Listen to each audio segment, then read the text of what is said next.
on se retrouve aujourd'hui pour une nouvelle vidéo. Après 4 ans, comment ça va vous?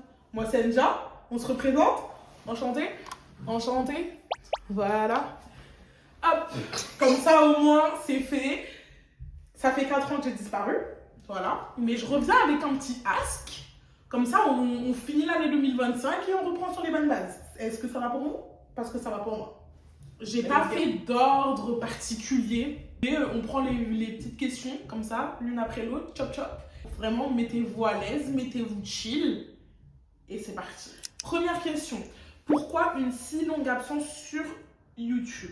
Alors, tout simplement parce que lorsque je suis revenue des États-Unis, j'avais qu'une seule chose en tête, c'était de me faire de l'argent pour repartir le plus rapidement possible. Et du coup, je suis rentrée dans ce cercle-là de maison, travail, dodo, maison, travail, dodo. Après, il y avait un petit moment où je suis retournée en cours, donc les cours se mélangeaient un petit peu avec tout ça. Et en fait, les semaines, les mois, les années sont passées et je me voyais plus légitime de revenir parler de choses de mon voyage aux États-Unis, alors que ça faisait 1 an que j'étais rentrée en France, quoi. Donc je me suis dit, écoute, tant pis, c'est pas grave, les années vont passer. J'ai voulu refaire d'autres vidéos, j'ai pris ma caméra pour refaire d'autres vidéos, mais c'est vrai que j'ai jamais eu ce petit truc de ouais, bah vas-y, va jusqu'au bout. Mais là, ça y est, 2026, nouvelle année et tout, franchement, on va rentrer dedans à fond. Et du coup, bah voilà, j'espère que je pourrai vous apporter ample satisfaction sur cette petite plateforme. Voilà. Clac. Prochaine question. Quel type de contenu tu vas faire sur YouTube? Alors moi, j'aime pas rentrer dans une case de contenu exclusivement beauté, exclusivement skincare, exclusivement cuisine. Moi, j'aime bien faire de tout. J'ai pas vraiment de type de contenu. Ça sera du lifestyle, de la beauté, de la mode, etc. Mais j'ai pas de type ou de direction artistique bien précise. C'est vraiment au feeling. Je veux faire un vlog, je fais un vlog. Je veux faire un get ready, je fais un get ready. Bref, vous allez cramper. Voilà. Prochaine question. Où te vois-tu dans 5 ans? Alors, c'est vrai que c'est une bonne question. Et c'est une question que j'ai vraiment du mal à me poser. Parce que j'aime bien aussi ce côté de tu vis comme ça. Genre, tu te prends pas la tête. Dans 5 ans, je me vois bien à la tête de mon propre business, ma famille, hors la France de Macron. Je pense que c'est pas mal. Prochaine question, quel est ton voyage de rêve?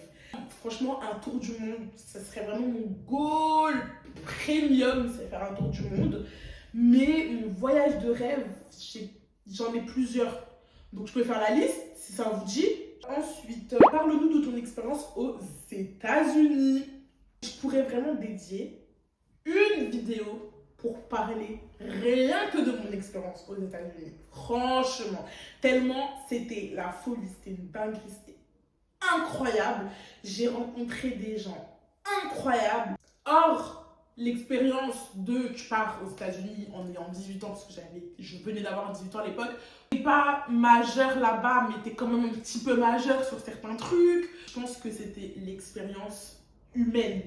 Les gens que j'ai rencontrés là-bas, des pépites, vraiment. Et il y a des gens encore avec qui je suis en contact encore à l'heure actuelle. C'est des pépites. J'ai eu des roommates de qualité, mais aux 3 destinations que j'ai faites.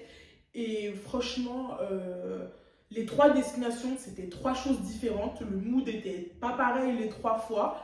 Mais qu'est-ce que j'ai bien profité. Ensuite, à quand ton retour sur... Je pense qu'il voulait dire les terrains de basket, mais il y a un mot qui manque. Alors, j'ai repris le basket après une longue période, mon Dieu. J'ai repris. Bon, j'ai pas de souffle, j'ai pas de cardio, mais j'ai repris le basket après quasiment 9 mois de blessure. Pour remettre un peu dans le contexte, je me suis fait une grosse blessure au mois de février. Et du coup, de février à octobre, novembre, je n'ai pas joué. En fait, quand j'ai eu mon problème à la cheville de gauche, il y a eu un autre problème qui s'est détecté à mon genou droit. Du coup, il fallait soigner la cheville gauche avant de soigner le genou droit. Mais après la cheville gauche, j'ai fait une intervention qui allait mieux. Du coup, j'avais plus du tout mal à la cheville gauche. Et maintenant, c'est mon genou droit qui me fait souffrir. Là, je suis en train de me remettre à fond. Et c'est tout. Voilà. Ensuite, quel est ton pire souvenir d'enfance? Une personne qui me pose ça comme petite question. Je trouve ça assez funny.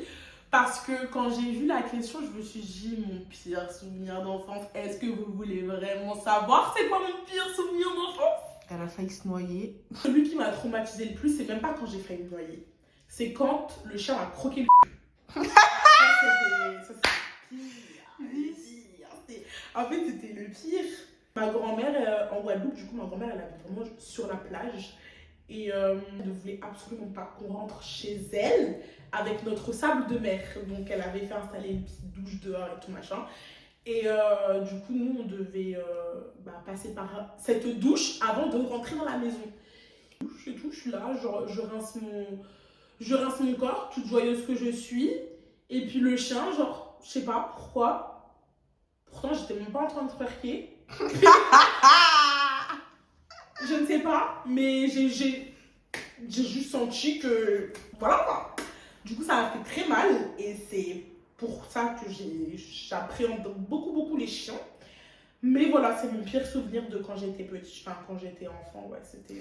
Tu travailles dans quoi actuellement? Eh bah écoutez, actuellement, je viens de finir une formation pour être community manager et créatrice de contenu UGC en freelance. Donc là, je suis à mon compte et voilà, c'est tout. Je suis là-dedans maintenant, community management. Ça me plaît, je trouve que de toute façon c'était quelque chose que je voulais faire depuis très longtemps, sauf que ça n'existait pas à l'époque et moi j'avais pas de nom sur ce métier là, mais moi j'ai toujours su que je voulais travailler de par les réseaux sociaux, etc. Et c'est que en 2022 je crois que ça a commencé à prendre un peu plus d'ampleur en France. Je travaille pour personne, je travaille pour moi, j'ai pas de patron, I'm the boss. Voilà, période.